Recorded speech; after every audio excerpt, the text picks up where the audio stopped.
ဒီလိုနေ့တစ်နေ့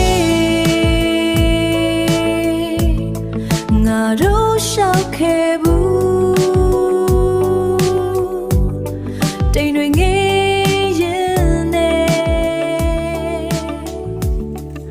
အချိန်တွေကုန်ခဲ့ဒီညလေးကောင်းခင်မှာကျဲတွေဆုံးလို့အရင်လိုပဲမင်းနဲ့ငါရေမောဘူးတဲ့ချိန်တွေပြန်တွေ့မိတိုင်းရင်ထဲမှာစိုးနေမင်းမရှိတဲ့နေ့ရက်တွေကချောက်ကလုံးနေလွမ်းနေစေပါ